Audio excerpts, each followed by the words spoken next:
Listo. Ok. A ver, muchachos, ¿qué hemos estado viendo nosotros? De nuevo, para hacerles un recuento, debido a múltiples saltos que hemos tenido entre no hay examen, entonces vamos a hacer un taller para que no perdamos clase, en fin, ¿ok? Hemos estado viendo, ¿verdad? Realmente, cómo afectan los cambios de temperaturas a ciertos sistemas, ¿ok? Sistemas muy particulares, bastante ideales. Ya hemos visto desde incluso cuando comenzamos a ver la parte de fluidos, que son sistemas complejos, ¿ok? Son sistemas muy, muy complejos para poderlos analizar completamente. Y que incluso desde en el punto de los fluidos, ¿verdad? Eh, Querer analizar realmente la dinámica de un fluido lleva o conlleva a entender una dinámica espacial, ¿ok? ¿Qué quiere decir eso? Que nuestras variables, por ejemplo, en el caso de la velocidad del flujo, ¿okay? Del fluido, pensemos en las líneas de corriente, por ejemplo, tiene una variación en todas las direcciones, Bx, By, Bz, ¿ok? Que incluso pueden existir regiones donde hayan vorticidad, es decir, donde haya turbulencia. ¿Okay? Yo intenté por ahí en un programa intentarles mostrar eso, que valga la redundancia, pues nunca pude. ¿Okay? Gracias, Rubel, de todas maneras, por el intento. Entonces, ¿a qué va con esto? ¿Qué va con este comentario, muchachos? Que los sistemas ya desde el punto de vista continuos, que son estos, son sistemas de muchas partículas, son complicados, de verdad son complicados. ¿Por qué? Porque se asemejan realmente a lo que es la naturaleza. Y la naturaleza es altamente no lineal, si las queremos ver así. Es decir, es variable, cambia en instantes de segundos, las temperaturas varían, caen, fluctúan, la presión aumenta, disminuye. He ahí la importancia de construir y de vigilar, sobre todo, los instrumentos y los aparatos que tengamos en unas industrias. No podemos tener fluctuaciones de presión porque eso nos conlleva que se nos pueda dañar, de alguna manera, por decirlo de alguna manera, el compuesto que esté sometido a una cierta presión. Cambios en la temperatura nos puede incluso hacer cambios de fase o de estado de nuestro compuesto, de nuestra sustancia, de nuestro sistema, el sistema que estemos analizando. Entonces, empezamos a ver lo que era la temperatura, ¿ok? Eso fue lo que iniciamos. Lo vimos cómo afectaba en los sólidos, ¿ok? Y ahí entonces hablamos de dilatación lineal, dilatación volumétrica, y por ahí les dejé un ejercicio, ¿verdad? De hacer y repetir lo de la dilatación lineal a volumétrica, que sería, no, esta que está acá, pero que lo hicieran igual la relación junto con la lineal para el área. ¿Qué quiere decir eso? Bueno, era obvio que si yo afecto y tenemos una viga o un sólido, ¿verdad? Un volumen, una caja, lo que ustedes quieran, y lo afectamos a nivel de una de las dimensiones, pues ese cambio, ¿verdad? Va a perturbar todo lo que es las otras dimensiones, puesto que una se construye a partir de la otra, ¿ok? O está definido a partir de la otra. Ahora bien, recuerden que en teoría de errores, como para que recuerden, ¿verdad? Algo que nunca deben olvidar, la parte de teoría de errores, uno evitaba lo que se llamaba propagación de errores y uno lo evitaba a partir de esa dimensión inicial, por llamarlo de alguna manera, de esa toma inicial. Entonces uno evitaba propagar errores. Digamos que aquí funciona de la misma manera, solamente que desde otro punto de vista, obviamente. Si afecto linealmente, afecto superficialmente y afecto volumétricamente. Entonces ahí nos preguntamos por qué ocurre cuando cambiamos la temperatura o hacemos variaciones de temperatura a nivel de mis sólidos. Cuando hablamos de los gases, ¿verdad? Entonces empezamos también a decir, bueno, yo necesito una manera de describir mis gases, entendiéndose los gases como fluidos nuevamente, obviamente, son compuestos, es algún compuesto, ¿verdad? De muchas partículas, ordenadas no de forma, digamos, específica. Entonces, aquí tenemos que recordar, o les hice recordar, bueno, mire, acuérdense que con los gases tenemos un problema. Los cambios se hacen a partir, en el caso de volumen, ya no vamos a hablar ni de dilatación lineal, ni mucho menos superficial, vamos a hablar de cambios en el volumen. Y aquí se nos presentó un problema, y el problema fue que no tenemos un volumen inicial, puesto que usted agarra el volumen, el aire, el helio, lo que usted, el xenón, el argón, lo que quieran, y lo meten en esta taza, ¿sí? Va a ocupar este volumen, pero si llegamos y lo metemos en este vasito, pues va a ocupar otro volumen, ¿sí? Así que hay una incertidumbre o se presenta una incertidumbre o nos llega al sistema una incertidumbre sobre ¿y cuál es el volumen inicial? A partir de qué yo voy a determinar qué cambia o qué no cambió ante la fluctuación de temperatura, ¿ok? Bueno, entonces ahí nos planteamos el siguiente escenario. Bueno, entonces busquemos la manera de presentar una expresión que me permita a mí describir los cambios de presión, volumen ante una alza de temperatura o volumen, presión, perdón, volumen, temperatura ante una alza de la, o baja, o vamos a decir un cambio de la presión. O veamos qué le ocurre al volumen si le cambio la presión y la temperatura. Y ahí entonces determinamos que, mira, entonces necesito una expresión que me lleve toda esa información. Y ahí entonces descubrimos que eso se llama, o definimos, ecuación de estado. Entonces, características principales de un gas, pues tiene una presión, ¿ok?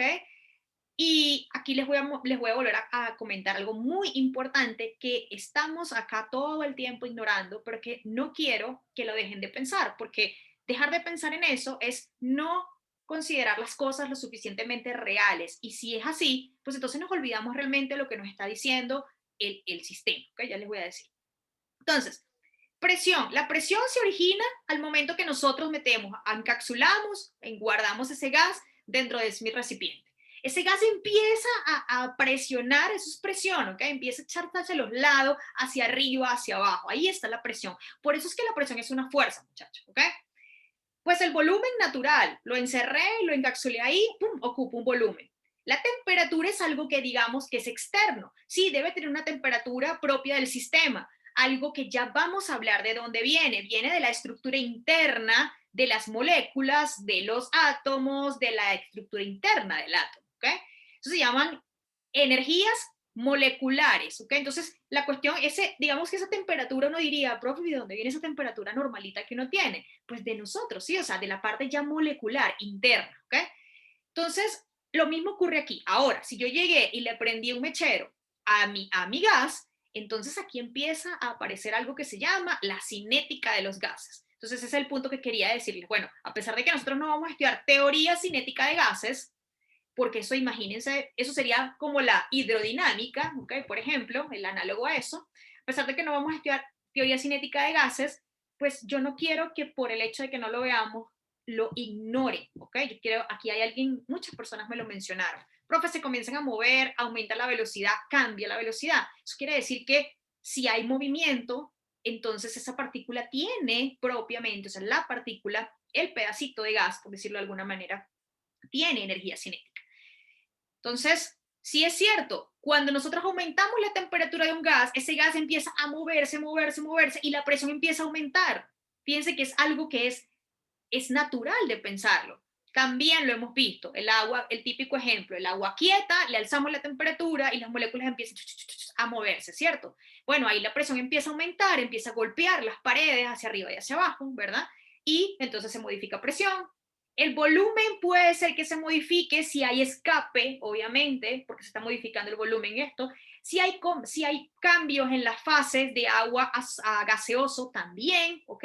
Porque va a perder. Parte del agua está convertida, digamos, en la tapa en forma de vapor. Así que ya no tenemos la misma masa de agua. Eso creo que es claro. Y, por supuesto, pues ya en este caso la temperatura la modifiqué, pues puesto que yo empecé a alzar la temperatura. Entonces, esa ecuación que nos va a permitir a nosotros describir de manera ideal, ¿okay? Muy ideal, es lo que se llama la ecuación de estado o la ecuación de estado ideal. Y es una expresión que me ayuda a mí, ¿verdad? Por aquí está, que me ayuda a mí a expresar mediante la constante universal de gases, número de moles, que es la manera como yo represento a mi gas. Entonces, imagínense, profe, pero ¿por qué no puedo, por ejemplo, agarrarle la masa al gas? Bueno, ¿cómo? ¿Cómo le agarro la masa al gas? Yo lo que tengo es que contar número de partículas, ¿verdad? De eso. Entonces, ahí en ese momento les di el ejemplo del gas comercial, ¿verdad? En el gas comercial tenemos una mezcla de dos tipos de gases, propanos y butano. Entonces, una cosa es lo que la masa de mi bombona o de mi pipeta, no sé, eso, y otra cosa es el número de partículas que haya por cada uno de mis compuestos, del propano y del butano, por ejemplo. Entonces, necesitamos tener una manera de cuantificar eso, cuánto es de esto y cuánto es del otro, por eso hablamos del número de moles. Y el número de moles está relacionado con el número de Avogadro, que es la cantidad en una cierta muestra de partículas de ese compuesto. ¿Okay? Esa es la definición. Entonces tenemos presión, volumen, número de moles, constante universal de los gases, que va a depender, ojo con esto, que me lo preguntaban en el taller, en el sistema que estemos trabajando. Si vamos a trabajar en pascales, va a ser esta que está aquí, 8.314 joules, moles, Kelvin, perdón. Y si vamos a trabajar en atmósfera, entonces será 0.08206 litros atmósfera por Kelvin, ¿ok? Entonces, súper importante eso. Fíjense que la diferencia está, por supuesto, aquí está en litros, que sería la parte de asociada a las longitudes, ¿ok? La atmósfera, la presión, los moles, la cantidad, digamos, como representando la masa, o sea, de esa parte, y los Kelvin serían los representantes de la temperatura, ¿ok? Bueno, esa es nuestra ecuación de gases ideales o ecuación de los gases, como quieran verlo. Puedo expresarla a través del número de Avogadro, ¿ok? Me queda de esta manera. Puedo también expresarla en términos de la constante de Boltzmann. Eso es una constante que es natural que aparezca cuando hablamos de termodinámica de gases, dado que Louis Boltzmann fue un pionero en la parte de la termodinámica, ¿ok? Sobre todo en la parte en general, ¿ok? Entonces, es simplemente reescribirlo en términos de constantes fundamentales de esta parte de la física, ¿ok? Y pues entonces esta ecuación, P por B en RT, nos queda en términos de la constante del Boltzmann, recuerden, es lo mismo, ¿ok? Simplemente estoy reescribiéndolo de esta manera, ¿ok? Entonces, en este caso, tanto P, B por T terminan siendo, o a partir de aquí definimos lo que son las constantes termodinámicas de un sistema, ¿ok? ¿Alguna pregunta hasta aquí? ¿Comentario? No sé. ¿O todo ok con el mini repaso? Todo bien, profe, de momento. Chévere, ok. Bueno, aquí hicimos este ejercicio, ¿verdad? Y aquí fue determinar, fue un ejercicio chévere porque me pregunté por qué le ocurre al gas cuando hay un delta T de temperatura, pero también me pregunta o nos preguntamos qué le ocurre a la lata. Entonces tenemos que no haya confusión, ¿no? Porque en este caso, de nuevo, no puede existir una expresión de la dilatación volumétrica para el gas, como esta, repito, como esta que está acá, ¿ok? Pero todo lo que sea de los gases lo respondemos a través de lo que es la ecuación ideal de gases, ¿ok? Entonces, ¿qué hicimos aquí? Nos preguntamos por la presión de la lata, perdón, del contenido de mi lata. Y luego dije, bueno, si la presión aumenta, ¿será que afecta el sólido? Es decir, ya la lata como tal. Entonces, digamos que aquí mezclamos ambos conceptos.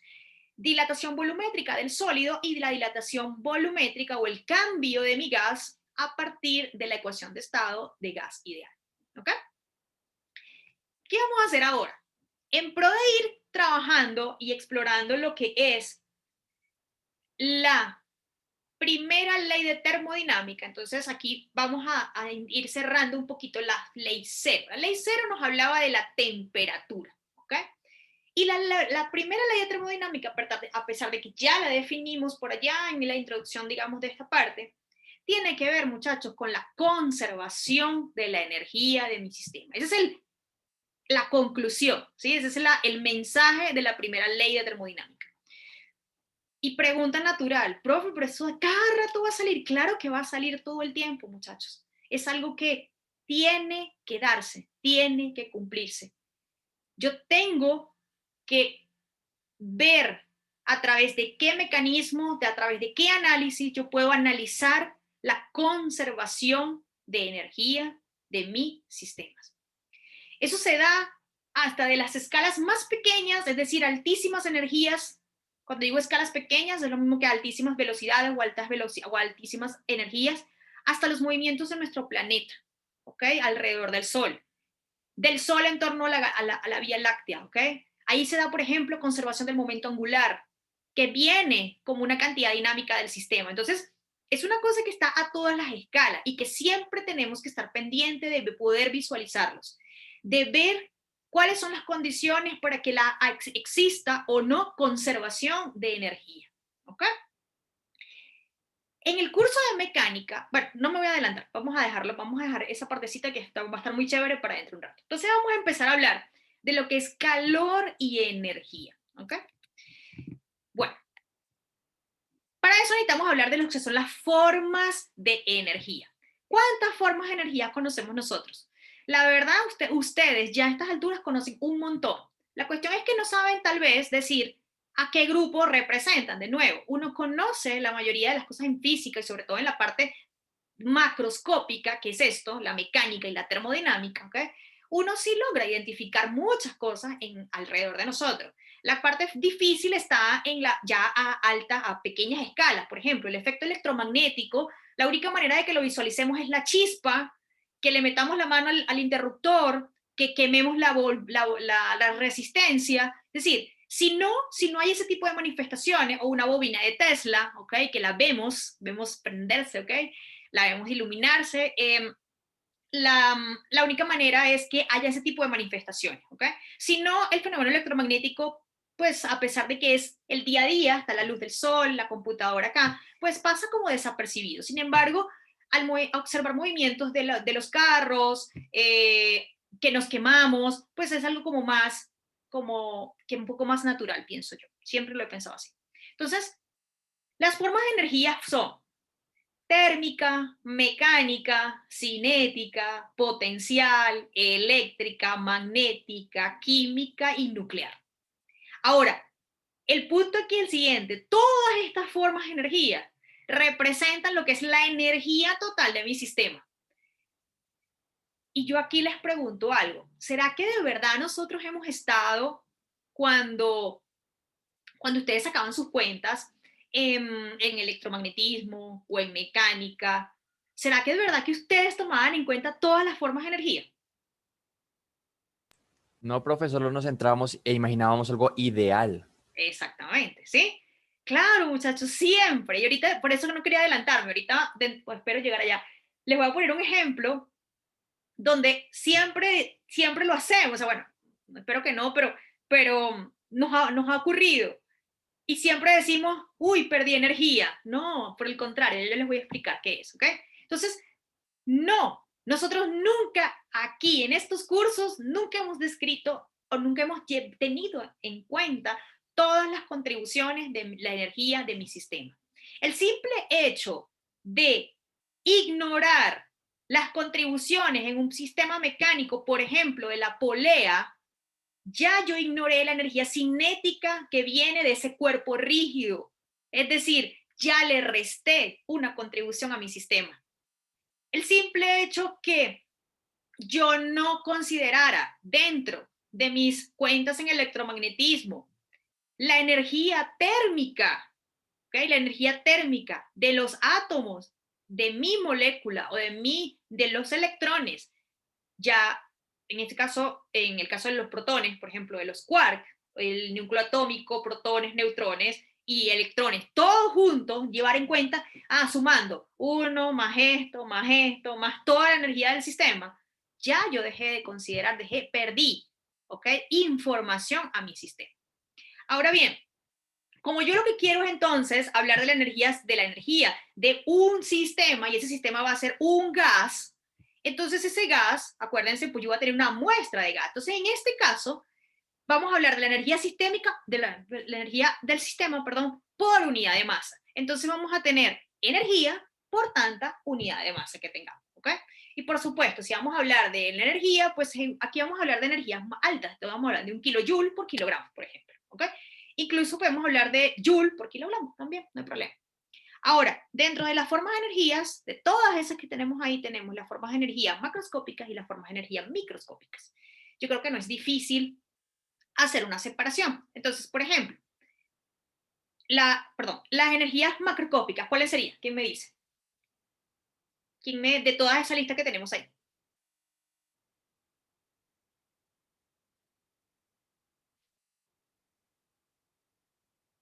Mecánica, cinética, Mecánica. potencial. Ajá, ¿y las otras? Nuclear fuerte, nuclear débil.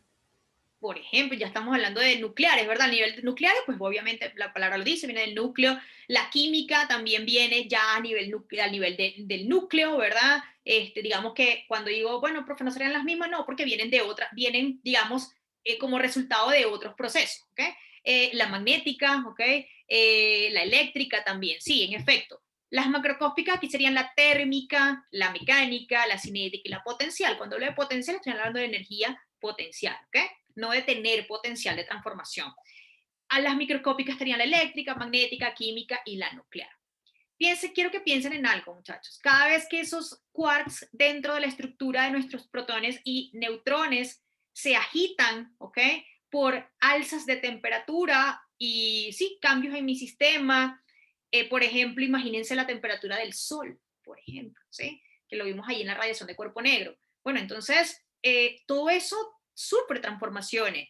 Y es tan intensa esa temperatura a la que podemos someter ciertos sistemas físicos que incluso hay transformaciones de elementos, de protones a neutrones y de neutrones a protones, ¿ok? Entonces, pero bueno, eso es otro tema, otro día les comento de eso. Entonces, miren cómo se modifica desde el punto de vista nuclear. Eso trae consecuencias y genera un cambio químico, ¿ok? En la estructura, obviamente, de mi sistema o de mis átomos y es decir, mis moléculas, es decir, mis compuestos. En fin, todo viene a partir, digamos, creo que queda claro que todo viene a partir de la parte, lo más fundamental, que es, digamos, la estructura atómica. ¿Okay? Ahora bien, hay un problema.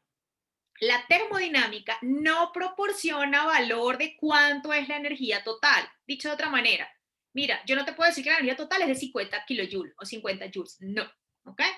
Lo que sí te puedo dar la termodinámica es cómo cambia esta. Aquí es sin acento. ¿Cómo cambia esto? Que realmente, como digo ahí, es lo importante para los cursos de ingeniería.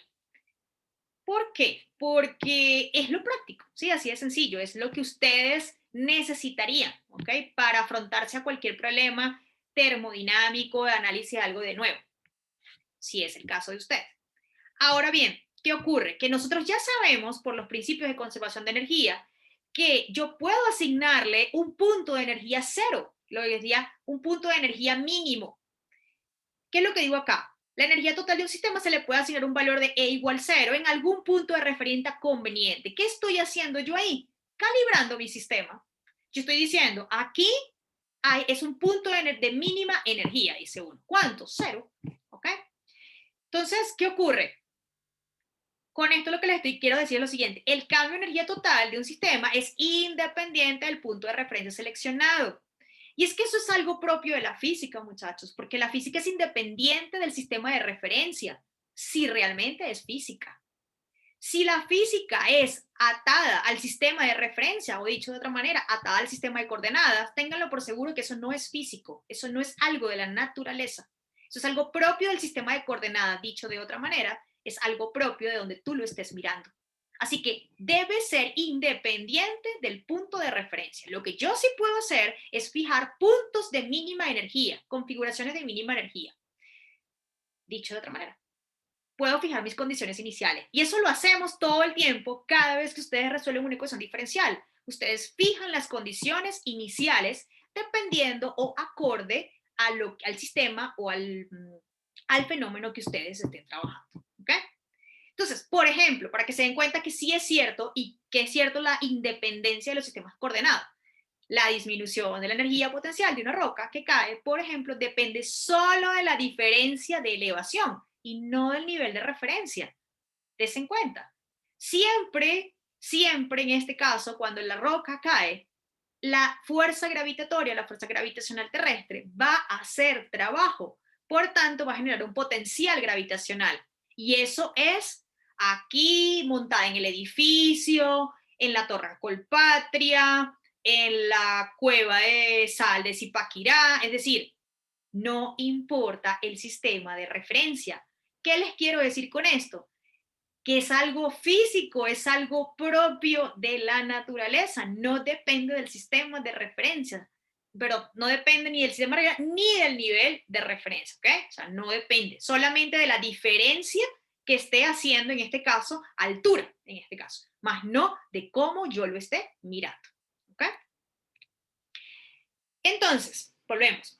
Tenemos formas de energía macroscópica, energía cinética, potencial, energías a escalas moleculares tendríamos las microscópicas, y resulta que, como les estaba diciendo, bueno, si agarramos todas esas contribuciones, desde lo más micro hasta lo más macro, todo forma lo que es la energía interna del sistema, ¿ok? Entonces, de aquí en adelante vamos a tener un mecanismo para poder considerar todas las formas de energía. Ahora bien, no les miento, o sea, no les voy a decir, no les soy sincera. Todavía vamos a tener que dejar por fuera muchas contribuciones.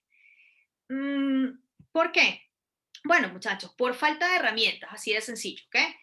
A pesar de que les estoy insistiendo de que sí, hay que tomarlas todas en cuenta, digamos que el simple hecho de tomar lo que es la parte asociada al, sumarle un poquito más, digamos así, la parte asociada al gas, más la parte asociada a la parte, digamos, como mecánica, pues bueno, ya como que estoy considerando un poquito más de información, no como en el curso de mecánica. Ese es el punto acá.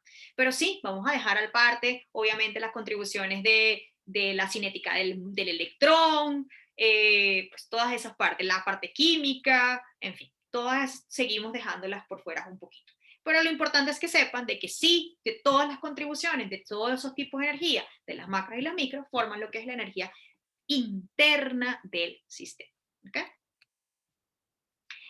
Ahora, como digo acá, la mayor parte de los sistemas cerrados, y aquí les hago una pregunta, ¿qué será un sistema cerrado? Algo aislado que no posee interferencia del entorno. Interacción con el entorno. Muy bien, Roger, ¿sí? Eso era algo crucial en cuando vimos en mecánica conservación o, ¿cómo era? Sí, principio de conservación de energía, le decía uno. ¿Y qué hacía uno? Para sistemas aislados, para sistemas no aislados. ¿Qué es lo que estamos diciendo ahí? Mira, mi sistema tiene o no tiene interacción con el medio. Y lo peor de todo era que cuando le decíamos no hay interacción con el medio, era falso también. Porque decirme a mí que una pelota va rodando por una rampa o por un plano inclinado, como es el término físico para eso, decirle que no va a tener fuerza de roce es falso, totalmente falso. Claro que tiene fuerza de roce con superficie, tiene fuerza de roce con fluido, es decir, un montón de cosas que también estábamos ahí obviando, ¿no? A ver, ¿quién me habla por aquí? Hemos estudiado una mentira. Profe, una pregunta, ¿para qué esos casos se usan los cálculos de una manera tan exacta? Ya va, voy otra vez. Profe, una pregunta, ¿para qué casos se usan los cálculos de una manera tan exacta? Buena la pregunta. Víctor, sí, hemos estado engañados todo el tiempo. Uy, lanzar un cohete.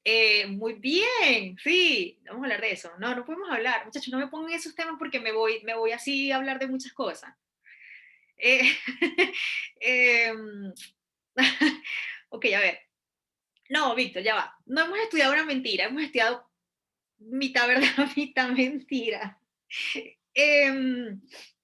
¿Ves? Eso es por eso que no tuvieron conmigo el curso de mecánica, porque yo sí hablo de todo en mecánica. ¿Una piadosa? Sí, a eso, una piadosa. Y Brian, profe, una pregunta, ¿en qué caso se usan los cálculos de una manera tan exacta? La respuesta te la dio, por ejemplo, la respuesta la dio Víctor, ¿ok? Vamos, está bien. Miren lo que ocurre, muchachos. Ustedes, déjenme buscar, Dios mío, ¿qué hice mi lápiz? Aquí está. Miren lo siguiente.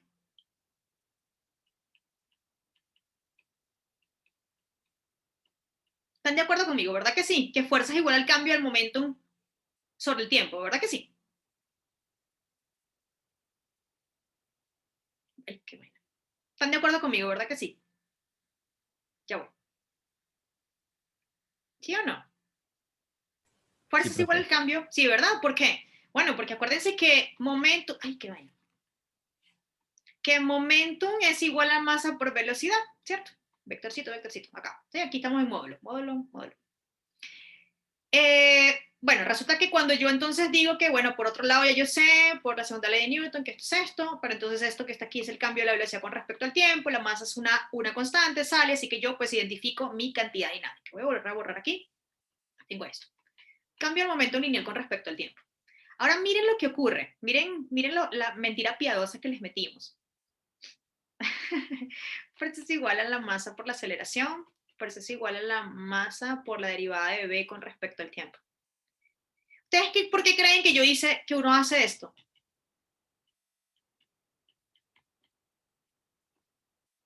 ¿Quién me dice? Y eso va por lo del cohete. ¿Vieron lo que yo hice, no? La masa la absorbió el operador diferencial. ¿Por qué? Sería una constante, ¿no? Ah, pero es que eso es falso. El sistema es como el, obvio, aquí sí, ¿ok? Aquí sí, aquí, newtoniano, ni por ciento, ¿ok? Newtoniano, física 1. Muchachos, en un cohete no, ¿ok? En un cohete la masa cambia. Así que aquí hay otra contribución, sería la fuerza vendría siendo la masa por la derivada con respecto al tiempo de la velocidad, más vendría siendo acá la velocidad por el cambio de la masa con respecto al tiempo. Este término que está acá, generalmente no está, mírenlo dónde está, no está acá, ¿sí?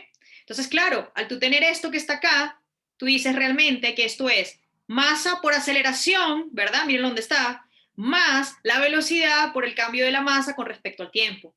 En un cohete, ¿ok? Las personas que hacen esto deben considerar el cambio de la masa, porque el cohete despega o hace varias fases. Así que al final solamente se queda como una parte de todo el arsenal que tiene al momento de montar el despegue. Entonces, en un cohete hay cambio de la masa. Por eso hay que medir muy, muy bien lo que es combustible, peso, materiales, etcétera, etcétera, etcétera. ¿Ok? Esto tampoco lo vieron ustedes en mecánica. ¿Ok? Esto se da justo cuando hablamos de momentum lineal. ¿Por qué? Porque miren que la fuerza, entonces, es momento lineal, ¿verdad? La verdad es, ¿qué tengo acá? Ya va. Espérenme acá un momentico. Fuerza igual a la masa por el cambio, aquí está, eso. Tenemos fuerza es igual al cambio con respecto al tiempo del momentum lineal más la velocidad por el cambio de la masa con respecto al tiempo. Esa es la ecuación full. ¿Se dan cuenta? Cuando la masa es constante, muere esta parte y me queda, ay, lo que yo sabía, lo que aprendí en mecánica. Fuerza es igual al cambio del momento lineal con respecto al tiempo, ¿ok? Pero eso no siempre es cierto y el ejemplo que acaba de colocar Víctor es exactamente eso, ¿ok? Entonces, la pregunta, eso es, ¿ok? Entonces no son mentiras piadosas, es que, bueno, no les hablan todo, ¿ok? Bueno, vamos a seguir. ¿Sí le contesté la pregunta o el comentario? No sé, qué pena. ¿Sí?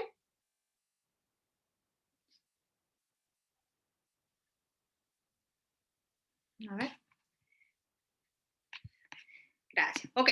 Entonces, a ver, estábamos hablando de los procesos que era, mira dónde llegamos, que cohetes y mira dónde estábamos ahora, estacionarios, ¿no? Sistemas que son cerrados. No hay interacción, ¿ok? Con el medio. Entonces, les estaba hablando de la fricción, por supuesto, en el cohete, Dios mío, o sea, la fricción, la velocidad que ese cohete va a adquirir. Si se imaginan que no llevaran en cuenta la fricción, o sea, que los materiales empezaran a desprenderse porque las aleaciones no son las correctas, porque no calcularon bien la masa, en fin, o sea, es un desastre, ¿ok? Sería. Entonces, tienen que considerar muchas variables ahí. Así que la física de cohetes es bastante compleja, ¿ok? Nada más la del cohete, la del despegue es otra, la propulsión otra, en fin, ¿ok? Bueno, ahora, en ese caso no se experimenta, ¿ok? No hay, por ejemplo, cambios en las energías cinéticas y potenciales, ¿ok? Entonces, de ahí era que venía de que delta E es igual a 0. ¿Qué quiere decir esto? Que no hay cambio, eso es lo que quiere decir. No experimenta cambio en su energía cinética y potencial. Ahora, los sistemas cerrados cuya velocidad y elevación del centro de gravedad permanecen constantes en un proceso comúnmente denominado sistemas estacionarios, es decir, no cambian en el tiempo, se mantiene el mismo, eso es lo que les está diciendo. Y aquí entonces empezamos a establecer la primera regla de juego. Y la primera regla de juego es la siguiente. El cambio de la energía total del sistema es idéntico al cambio en la energía interna. Dicho de otra manera, lo que le esté ocurriendo internamente a mi sistema es lo que se va a reflejar a partir o para yo concluir sobre la energía total de mi sistema. Entonces, si yo de alguna manera, lo que para mí va a ser la energía total del sistema, es decir, netamente mecánico más algo de termodinámico, eso es lo que va a representar mi energía interna del sistema. ¿Vieron qué mentira es eso? Pero es una mentira piadosa. Si vieron la mentira piadosa que les acabo de meter, ¿verdad que sí? ¿Sí? Dice, el cambio de la energía total de un sistema es idéntico al cambio de la energía del interna. Si ven que no es al revés, sino miren cómo es la oración se formó, ¿no? Entonces, de nuevo, si decidimos que mi energía total del sistema es netamente mecánica, esa será la energía interna. Que es falso, ¿verdad que sí? Bueno, otra mentira piadosa. Entonces, si mi energía total del sistema es parte termodinámica y parte mecánica, es decir, a partir de potencial o cinética, esa será mi energía interna del sistema. ¿Ok? Entonces, esa es la primera regla de juego que vamos a poner. Vamos a seguir hablando de formas de energía como para que fijen bien las ideas y que no se nos olviden. Entonces, miren, puede haber traslación molecular, es decir, movimiento a nivel de las moléculas dentro de mi compuesto, rotación de las moléculas, ¿ok? Traslación de los electrones. Miren dónde estamos a nivel tan pequeñito que ya estamos. Traslación de los electrones, vibración. ¿Se acuerdan cuando hablamos de la dilatación? Que hablamos de hasta de amplitud y frecuencia, que era justamente lo que él estaba moviéndose en ese movimiento oscilatorio dentro de la molécula, es decir, a nivel atómico. Entonces, miren todo lo que hay internamente, o sea, imagínense, no es solamente ver la burbujita de agua salir, es ver cómo se está alterando ese pedacito, esa porción pequeña de agua, de manera de que empiece esa burbujita a salir. Es todo esto que estamos hablando, ¿ok? Si le metemos más todavía, vámonos más adentro, spin del electrón, eso es capacidad de rotación, spin nuclear, ahora es el núcleo rotando. Todas esas alteraciones generan cambios a nivel de mi molécula, de mi compuesto, de mi todo, que es mi gas. Entonces, todo eso son formas de energía. ¿Okay? Digamos que aquí pues se las estoy como evidenciando un poquito más. ¿Okay? Vamos a hablar ahora entonces, vamos a empezar a pasar un poquito a la parte macro, ¿sí? Porque es donde nos vamos a estar, estar un poquito más concentrados, ¿ok? Bueno, estamos hablando de sistemas cerrados. Yo digo aquí, la energía puede cruzar la frontera de un sistema cerrado en dos formas distintas, en calor y en trabajo. ¿Qué significa cruzar la frontera? Bueno, estábamos hablando de sistemas que eran aislados, sistemas que no interactuaban con mi entorno. Entonces, les puse el ejemplo de la rampa y de la ruedita o lo que sea que estemos rodando por ahí. Al momento de yo decirle, no me va a considerar fuerza de fricción, ¡pum!, lo cerré y lo aislé. Al momento que yo le digo, sí voy a considerar fuerza de fricción, lo estoy abriendo a mi sistema, o sea, al entorno. Entonces lo estoy poniendo a interactuar. La pregunta es, ¿de cuántas formas se empieza a cruzar la energía? ¿De cuántas formas esa energía que se está generando ahí? Y cuando digo energía, ustedes dirán, ¿pero de dónde, profe? Acuérdense que el trabajo genera energía, ¿ok?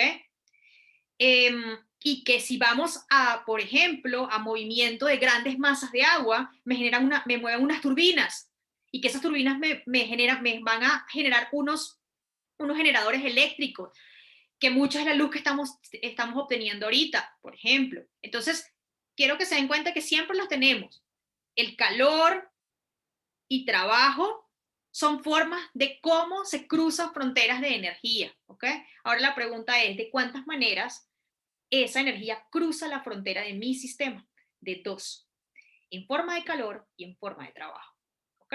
Entonces eso es sumamente importante porque aquí es donde se van a empezar a mezclar, digamos, estas dos formas de transferencia de energía, la cual me va a ayudar a mí a definir o a entender lo que va a ser la primera ley de termodinámica. Entonces, un diagramita fácil de lo que es un sistema cerrado, miren acá la mentira, una masa constante, no mentira, no es mentira, ok, echando baño. Tengo la frontera de mi sistema y miren que tengo trabajo entrando y saliendo, obviamente tiene que entonces estar ocurriendo ahí la acción de una fuerza por un cierto desplazamiento, ¿verdad? Y tengo calor, por ejemplo. Y cómo, yo diría que lo de trabajo es más fácil de visualizar, pero ¿cómo el calor? Bueno, por ejemplo, si tenemos acá el ambiente, ¿verdad? Un aire ambiente de 25 grados más o menos, y tengo una lata de, no sé, de gaseosa a 15, si yo le expongo, por ejemplo, el calor, ¿verdad? Entonces lo que va a ver es justamente, va a buscar hacer ¿qué? Ese sistema, el de 15, por ejemplo. ¿Qué va a buscar hacer?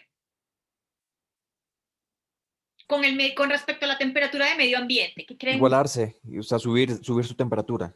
Subir la temperatura, el otro va a bajar, es decir, ¿qué, Roosevelt o alguien más? Va a buscarse hacer el sistema Va a buscar hacer Equilibrio. un equilibrio, una homeostasis. un equilibrio térmico, exactamente. Aquí lo que ocurre naturalmente y que lo vemos a diario es siempre se busca tener un equilibrio térmico, siempre, ¿ok? Entonces, en el caso de que no haya ninguna transferencia de calor, es decir, entre el medio ambiente y la lata, pues no va a haber nada. Dicho de otra manera, no hay un cruz, no hay, la energía no está cruzando esa frontera, en este caso la lata.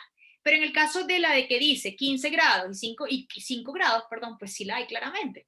Ahora, ¿quién me interpreta a mí ese valor? Mire, 25 está fija la temperatura ambiente, pero la lata, la de 15, va a tener una energía de 8 joules por segundo. Hay una tasa, ¿ok? Una tasa es lo que está diciendo a mí, que está cambiando tanta energía por unidad de tiempo. Y la otra de 16 joules. ¿Por qué? ¿Quién me explica eso? Intuitivamente, no pasa nada. Para realizar ese cambio de temperatura se requiere hacer un trabajo, entonces a mayor diferencia, más trabajo para lograr ese equilibrio. Bien, entonces si tenemos aquí 15, le cuesta menos trabajo, ¿ok? Al sistema, miren que ahora es el sistema. ¿Sistema quién? ¿Cuál sería el sistema aquí? Otra persona.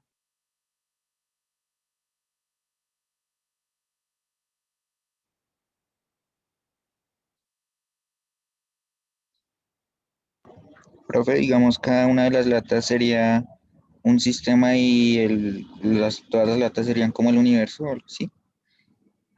O hay como, Ok, restringámonos no sé. para ayudarlo un poquito más. Pueden tomar la idea de Brian. Vamos a tomar el sistema lata 15 grados y ¿quién es la otra parte de mi sistema ahí? Mejor dicho, nada más me voy a concentrar en la lata de 15 grados. ¿Quién sería mi sistema ahí?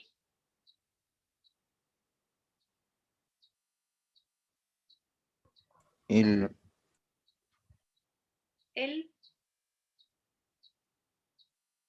O sea, si el sistema fuera la lata, Ajá. veríamos el aire del ambiente pues como un sistema externo, ¿no? El sistema aquí, alguien más, perdón. A ver si alguien más me lo opina. La Pues temperatura sí, profe, corporal. parte del sistema sería ese aire del ambiente porque está a Esto. 25 grados. Eso, exactamente. Aquí, por eso le digo, concentrémonos en la lata a 15 grados, ¿verdad? Cuando digo concentrémonos en la lata a 15 grados es porque, pues, en ese sistema. Entonces, el sistema ahí es ambiente, lata. ¿Por qué? Porque la transferencia ahí, en este caso, uno está cruzando la frontera del otro. Entonces, si lo vemos desde el punto de vista de la lata, el ambiente, la parte de la temperatura, está cruzando la frontera de mi lata, buscando hacer, ¿qué? Un equilibrio térmico. Entonces, en ese momento, alguien está cediendo y alguien está ganando. Hasta que se equiparen las temperaturas. Eso es algo muy natural y normal que vemos constantemente alrededor de nosotros. ¿Ok? Ponemos un plato de comida aquí en Bogotá caliente y la temperatura del ambiente la va a buscar bajar, pero aquí es drástico. ¿Ok? La fluctuación la baja de una vez. ¿Ok? Y busca y se equilibra. Por supuesto, el otro va a dejar de perder, cede, la sopa, el caldo, lo que sea, cede, pierde energía, el otro gana y así sucesivamente. A ver, por decir un caldo. No sé, no sé si eso sea un halago. ¿Qué? No entendí. ¿Qué es un No, halago? que las cosas se enfríen rápido en Bogotá. Ay, no, no sé, pero no me gusta, pero en fin. Pero bueno, hay que comer súper rápido. Okay. Listo, entonces, Claro, a uno le cuesta más que el otro, uno tiene que ceder más que el otro, por eso es que estamos hablando de una tasa, en el caso de la de 5 grados mayor, es que tiene menos temperatura, así que hay un calor transferido de ¿cuánto? De mucho más energía para llegar a un punto de equilibrio, ¿ok? Entonces eso es lo que quiere decir esto que está acá. De todas maneras, todo eso lo vamos a ir aprendiendo. Vamos a definir entonces lo que es calor. Entonces, pues nada, calor, 2 puntos. Bueno, está definido como la forma de energía. Entonces, ¿qué es? Moraleja número 1, el calor es una forma de energía. Eso quiere decir que, ¿qué? Que es que el calor también va a ser parte de la forma de energía como yo voy a describir o las cuales voy a utilizar para describir mi sistema. Dice, está definido como la forma de energía que se transfiere entre 2 sistemas o entre un sistema y sus alrededores, como en el caso de la lata, ambiente, lata, debido a una diferencia de temperatura. Yo les comenté hace poco de que cuando, por ejemplo, en mi caso, soy muy fría, mis manos, ¿ok? Y siempre, incluso cuando, a pesar de que tengo las manos frías, ¿verdad? Cuando hay mucho frío, yo tiendo a no elevar la temperatura. ¿Qué pasa? Que yo equilibro muy rápido, por lo que me he dado cuenta, mi cuerpo, ¿okay? mi temperatura corporal. Hay personas que hacen lo contrario, todo el tiempo están calientes y sienten mucho frío. Al momento de que, o sea, son muy calientes el cuerpo y sienten, cuando les llega el frío, ¿verdad? Perdón, al revés, cuando sienten el frío, realmente están cómodos en el frío. ¿Por qué? Porque su cuerpo busca equilibrar la temperatura mucho más rápido que en el caso mío, por ejemplo. ¿Okay? Entonces dice, el calor es una energía en transición. De nuevo, ambiente, lata, por ejemplo. Y se reconoce solo cuando cruza la frontera de un sistema. ¿Qué quiere decir eso?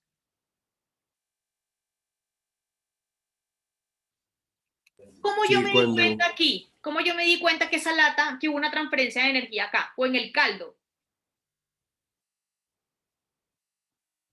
por la diferencia de temperatura. Porque se enfrió el caldo, así de sencillo. Si estaba caliente y se enfrió, ¿qué hubo aquí? Una transferencia de energía. O sea, yo creo que eso es algo que sí lo hemos visto de nuevo, pero le estamos poniendo nombre. Entonces, por ejemplo, yo digo acá, bueno, una comida horneada caliente, el cual contiene una energía que solo se transfiere de calor cuando cruza la superficie. Claro, la superficie, por ejemplo, si imaginamos una papa horneada, la cascarita, digamos que es la frontera, ¿verdad? Cuando ese calor empieza a ser emanado de mi papa, ¿verdad? Cruzando la pielcita de la papa, ¿verdad? La corteza de la papa, pues entonces empieza a ceder, probablemente si lo tenemos junto a un arroz o junto a otra cosa, le empieza a pasar el calor a otro y empieza como a equipararse todo, hasta que llegue, ¿qué? Termodinámicamente se termina la transferencia de energía. ¿Por qué? Porque se consigue el equilibrio térmico entre todo lo que esté en mi plato de comida, por ejemplo. O si lo tenemos al aire libre, pues entonces será la papa con el ambiente. Y aquí les digo algo. Lamentablemente, no vamos a poder ver cómo el ambiente, a menos que yo tenga un termómetro ahí cerquitica, ¿verdad? ¿Por qué? Porque si yo abro mi comida y la pongo abierta a una ventana, va a ser difícil, muchachos, que logremos medir la temperatura del ambiente si estamos en un espacio muy abierto. A eso me refiero con que nosotros vamos a ver cómo la papa se me enfrió, pero no vamos a ver cómo el ambiente me cambió. ¿Por qué? Porque hay muchas otras variables influenciando mi espacio. ¿Okay? Yo creo que eso sí es claro. Es decir, la transferencia de energía o el cambio de energía en mi sistema ambiente-papa solamente lo veré reflejado a partir de la papa, más no del ambiente. A menos que yo tenga una manera de medir, por ejemplo, un infrarrojo, podría ser, ¿ok? Cerquitica en el ambiente, así súper cerradito, ambiente súper pequeñito, ambiente papa, por ejemplo. ¿Ok? Entonces es importante que lo sepamos. Bueno, la otra forma, ya hablamos del calor, es el trabajo. Y eso es más natural porque lo traemos de mecánica. Entonces, dice, al igual que el calor, el trabajo es una interacción de energía que ocurre entre un sistema y sus alrededores. De nuevo, si una piedra empieza a caer, la fuerza gravitacional empieza a trabajar. La distancia es justamente la fuerza por ese desplazamiento, la magnitud de la fuerza por lo que está recorriendo esa piedra. Es decir, hay trabajo. La cuestión aquí es que ahora estamos conociendo de que el trabajo es una de las formas de energía que vamos a considerar en nuestro sistema. Ya no solamente en aquel carrito, o en la piedra cayendo, o en el plano inclinado, no. Es que vamos a considerar trabajo en nuestros sistemas termodinámicos. Ese es el punto nuevo acá, ¿ok? Entonces, la conclusión de esta primera parte es, si la energía que cruza la frontera de un sistema cerrado no es calor, entonces, moraleja número 2, debe ser trabajo.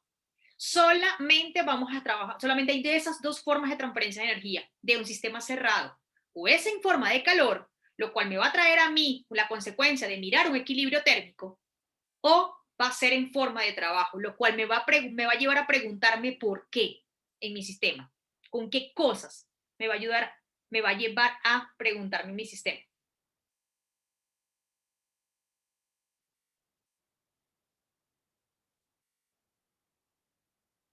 Si estamos hablando de trabajo.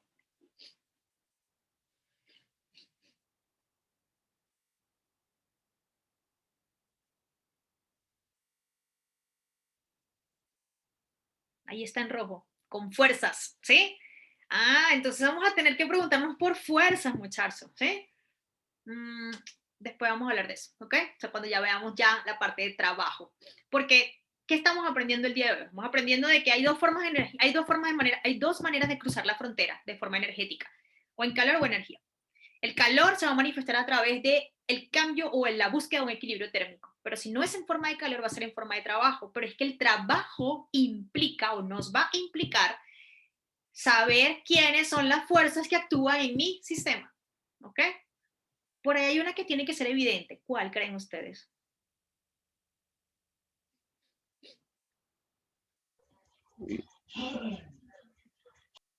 ¿Cuál?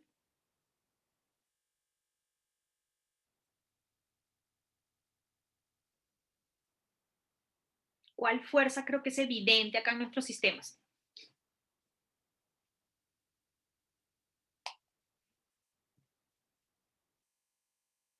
La presión, muchachos, ¿sí? A través de la presión hay una fuerza involucrada, ¿sí o no? ¿No les parece natural?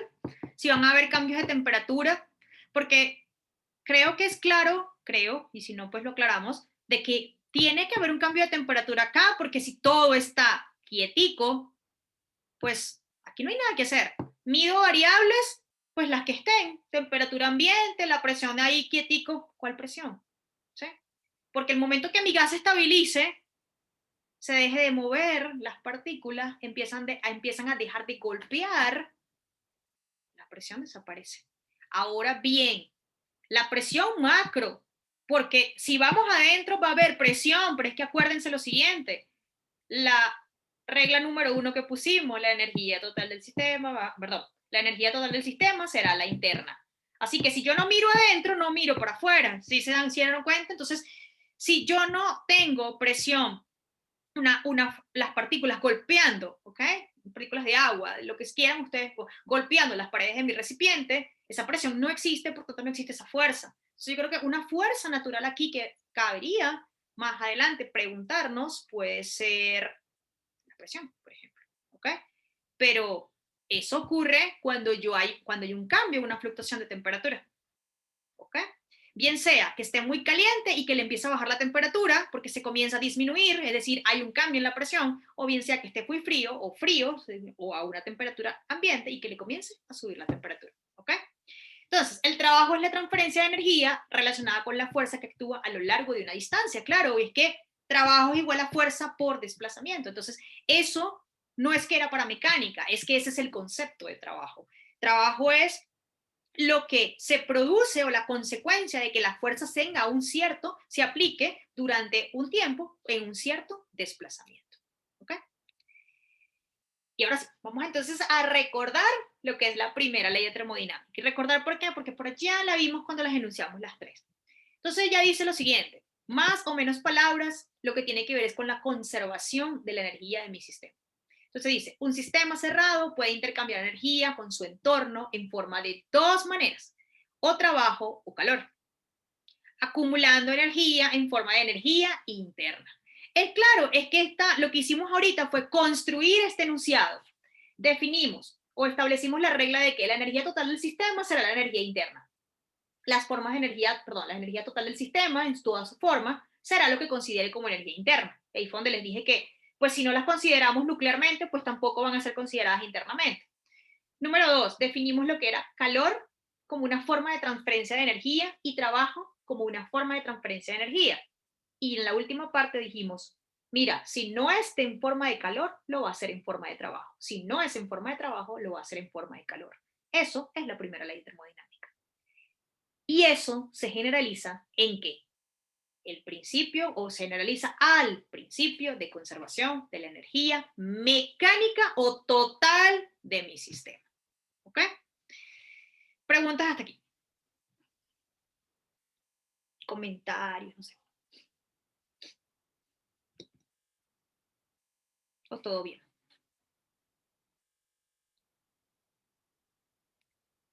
Profe, cuando usted pone esta imagen aquí en la diapositiva, no puedo evitar pensar en un motor Stirling. ¿Stirling? Stirling, sí. Qué pena. ¿Cuál es ese motor, Roosevelt? El motor es, o sea, tienes el émbolo, lo Ajá, calientas, ajá. se expande, al expandirse se enfría, se vuelve a contraer y así, ta. Ah, entonces como, exactamente, como el movimiento de una, como, taca, taca, taca, ¿sí? Algo Sí, así, sí, ¿no? sí. Sí, Sí, ok, sí, pistonea. sí. Claro, exactamente, claro. Aquí, en este caso, ¿qué está ocurriendo acá? El mechero, ¿esto no se mueve? No. El mechero entra, ¿verdad? Entra acá, aquí, ¿ok? Entra. Se genera la transferencia de calor, por eso es que hay un delta U aquí, que es la energía interna, generalmente se escribe así. La energía interna empieza a empujar este émbolo, obviamente acá las partículas, miren cómo hace esto, ¿no? Acá hay una fuerza que empieza justamente a empujar, por eso el émbolo va a empezar a subir. Lo que está diciendo Rubel es que en el caso de que haya una disminución en la temperatura, ¿ok? Este émbolo es posible que vaya a empezar a bajar, porque ya esta fuerza que aparece naturalmente por empuje de esas partículas, que sería la presión hacia el émbolo, pues entonces comienza a hacer un trabajo.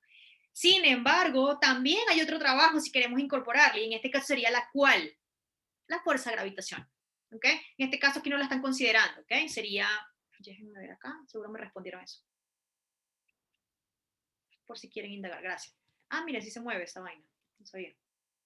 Y yo grabando y diciendo groserías, ¿ok? Entonces, en este caso no están considerando acá, o sea, no estamos tomando en cuenta en el dibujito, pues en el GIF este que está acá, no está considerando la fuerza gravitacional que va acá. ¿Okay? Solamente estamos considerando esta fuerza en este caso. Esta fuerza que es resultado justamente del empuje de estas partículas por el alza de la temperatura. ¿Okay? Eso es lo que está ocurriendo ahí. Listo. Gracias, Rubel, por tu dato. ¿Okay? Vamos a hablar entonces de las unidades de calor. Bueno, todo el mundo aquí sabe lo que es una unidad de calor. Ah, las calorías. Ah, no, error. La caloría y las calorías, ¿ok? La caloría eso que es a ver. Sí. Ustedes dirán, me han engañado toda la vida. No, mentira, no nos han engañado, ¿ok? No los han engañado, muchachos. Entonces, que bueno, a ver, ustedes ya se dieron cuenta, yo hablo mucho, ¿sí? O sea, yo les digo de todo, les cuento de todo, pues esa es mi manera de ser, ¿ok? Pues no sé, así me enseñaron a mí y ya. Y además yo amo la física, entonces, pues, no sé, vivo con la física todo el día, entonces. A ver, entonces, cuando hablan de caloría, ¿qué es lo primero que se les viene a la mente? Uy, no comamos esos panes, esas galletas, el helado, y empiezan a sumar calorías y calorías y calorías, ¿cierto? No, esa no es esta caloría, ¿ok? Esas son las calorías en comidas, y miren lo que tengo acá.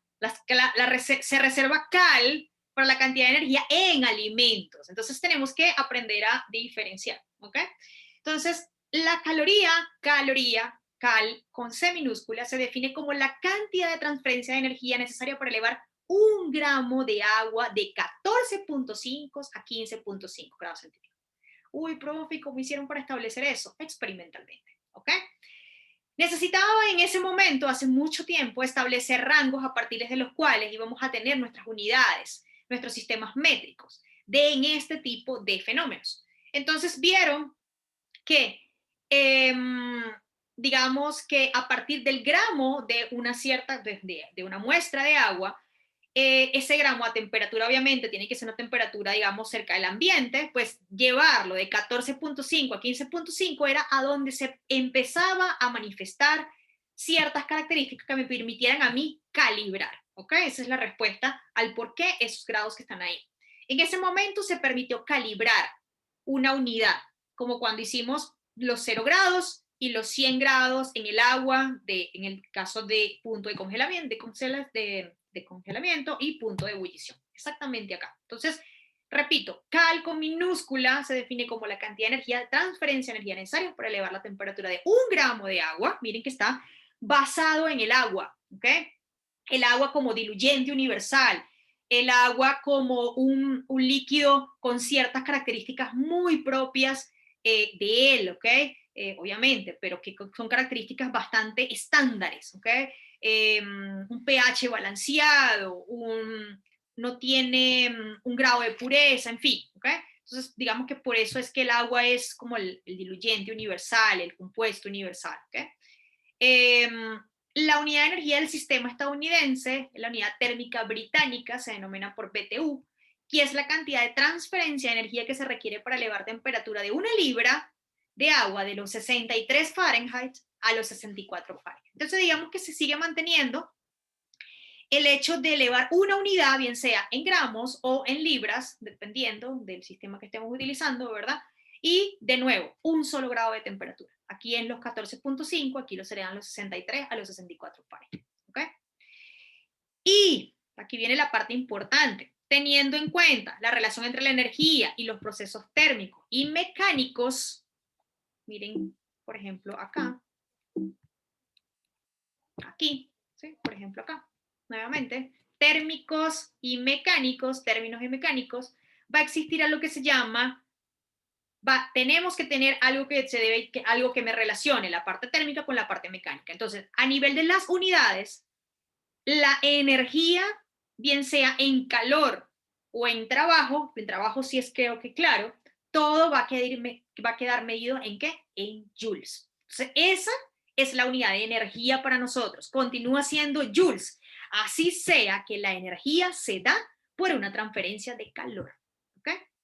Y bueno, aquí les coloco esto. Se reserva la cal en C mayúscula para la cantidad de energía en alimentos. ¿Ok? Entonces, esas son las que ustedes cuentan cuando van a comer por ahí el helado, la hamburguesa, el perro caliente, la pizza. Esas son estas, cal, ¿ok? Son las calorías de los alimentos. Y aquí viene lo que yo les quería comentar. Yo creo que aquí vamos a quedarnos. A ver, existe un equivalente mecánico del calor. Yo creo que ya lo vieron en el GIF que les puse ahorita. O sea, hay un calor, hay una parte mecánica, calor, mecánica, calor. Así que hay un equivalente, una equivalencia, ¿ok? Entre lo que es la parte mecánica y el calor. Yo les pregunto algo a ustedes. ¿Qué ocurre en un choque elástico? No perfectamente elástico, ojo con eso. Yo creo que aquí nos vamos a quedar.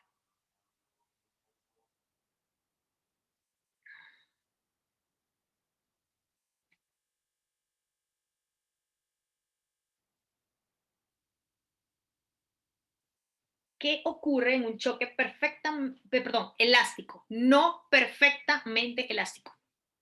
Mecánica, 1. ¿Se pierde energía a través de calor? ¿Cuál calor?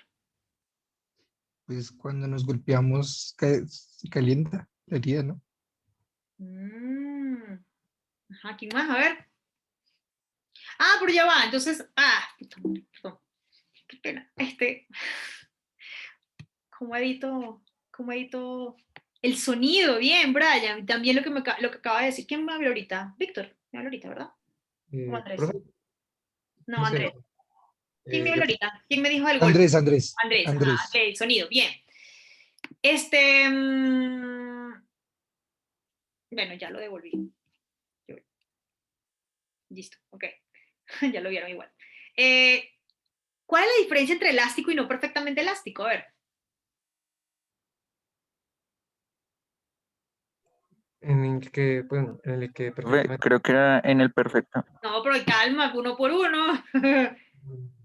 cuando digamos, pues bueno, el sistema como que almacena energía, este tiende a liberar de la misma forma que la recolectó.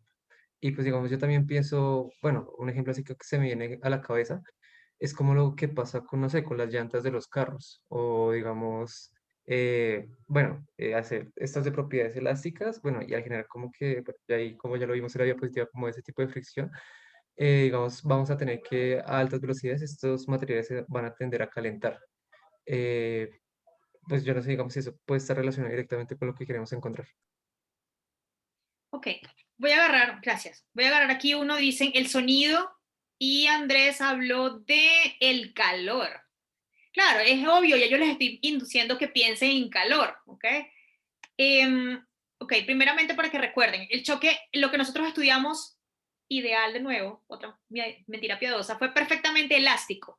¿Qué quería decir eso? Pues cuando nosotros estudiamos momentum lineal, lo primero que le dijimos fue nosotros, en cada uno, nosotros los profesores, que engañamos, no mentira, para estudiar momentum lineal, entonces vamos a estudiar número uno, que se cumpla o que haya conservación del momentum lineal. Es decir, que el momentum al inicio sea igual al final. ¿Ok? Número dos, que haya conservación de la energía cinética del sistema. Entonces estoy pidiendo energía. Pero resulta que en uno de esos no lo hay, que es en el inelástico, ¿ok? Porque hay cambio en la masa. Pero ese no es este caso. Cuando hablamos ya, pasamos a la parte elástica, se les hizo o se les debió haber hecho una acotación y decirle, elástico o perfectamente elástico. ¿Qué ocurre? Que cuando nosotros, el elástico es justamente esto, golpeó y rebotó, ¿ok? En el inelástico llega y pega y se van juntos, ¿ok? Como en un choque. Bueno, ahora, ¿qué pasa con el elástico? En el elástico, cuando la pelota, voy a agarrar el ejemplo porque justamente ese es el mejor ejemplo, no encontré un video por ahí que es súper chévere para ver eso, llega, golpea. ¿Y ustedes qué creen? ¿Que la pelota no se va a deformar? Claro que se deforma. Lo que pasa es que o sea, cada vez ustedes agarran la pelota, golpeen, golpeen, golpeen, golpeen, golpeen, golpeen. ¿Ustedes creen que no se está deformando el material internamente? La deformación probablemente grande esté ocurriendo internamente en el material, que luego de ciertas veces se va a transferir a la parte externa y es ahí cuando, uy, la rompí, uy, se quebró, ¿sí? No, pero eso está ocurriendo ya desde el primer golpe, desde el punto de vista molecular. Ahora bien, hay otra cosa. No solamente hay deformación de la pelota, es que hay transferencia de energía en forma de, ¿qué lo dijo Andrés? De calor. ¿Qué ocurre cuando nos caemos y rozamos? Por fricción nos lastimamos la piel y eso se siente caliente. Se siente caliente, ¿verdad? Ah, pero es que ustedes dirán, uy, me perdí la energía. No, no la han perdido. Lo que pasa es que nadie, obviamente, cuando se cayó, sobre todo eso ocurre mucho en los codos y rodillas, porque son puntos externos de nosotros. Y de paso, de la manera como caemos. Nos tocamos, me dolió, está caliente, obvio, por la fricción. ¿Y a dónde se fue esa otra energía? Es que nadie llega y toca el pavimento. Pues obvio, nadie lo va a tocar. Y es que en ese momento el cambio de temperatura es tan rápido o se da en instantes que aun cuando nosotros querramos tocar el pavimento para decirle, ay, pobrecito, se golpeó, ¿verdad? No va a cambiar la temperatura, pero créanme que sí hubo cambio de temperatura. La energía que fue en el momento que nosotros empezamos a caer, ¿ok? Fue de potencial a cinética al momento que nosotros golpeamos. Esa energía cinética fue parte de mi energía cinética que adquirí en el momento que fui rodando en el aire, ¿sí? Se transfirió en energía interna hacia el sistema, en este caso, Adriana, pavimento, o Roosevelt, pavimento.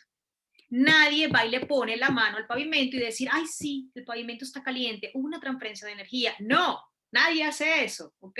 No lo voy a empezar a hacer, suena bobo, pero eso es lo que ocurre. La energía no se ha perdido, la energía se transfirió en forma de calor a energía interna. En ese caso, sistema, Adriana, pavimento. ¿Sí? Ok. Entonces sí, al existir fricción, ahora cambia la energía total del sistema. ¿Ok? Por ejemplo, en este caso. La pregunta es ahora, bueno, ¿y qué vamos a hacer nosotros ahora con el equivalente mecánico? Porque de nuevo, ahora sí estamos entendiendo de que esa energía que hay, que se transfiere, que cruza la frontera adriana, ¿verdad? o Roosevelt, el que quiera que se quiera caer, entonces va a haber un cambio a otro tipo de energía, pero nunca la vamos a perder. Así haya cambio, energía, fricción. Siempre vamos a tener una cantidad de energía. Miren dónde está acá. Este es con lo que nosotros trabajamos en mecánica. O sea, siempre vamos a poder cuantificar la cantidad de energía. Ahora bien, no hay pérdida. Lo que les quiero decir, hay transformación de la energía mecánica a la interna. Ese es el punto. No hay pérdida. Entonces, esa energía se fue hacia el pavimento, ¿ok? O a la pared donde te diste el golpe, pero no es que se perdió, ay, se fue la energía por ahí por el espacio, no, se transfirió y se convirtió en la energía mecánica, de nuevo, que viene potencial a cinética, cinética a calor, en este caso, ¿ok? Entonces, el equivalente mecánico de calor, muchachos, es una caloría son 4.186 joules, ¿ok? Entonces, imagínense que nosotros tengamos una manera de cuantificar cuánta energía yo transferí, cuántas calorías. Voy a poder tener una manera de decir cuántos joules yo cedí al pavimento o a la pared o a una persona. ¿Okay? A eso que está aquí, esa formulita, ese equivalente que está ahí, esa igualdad es lo que se conoce como el equivalente mecánico del calor. ¿Okay?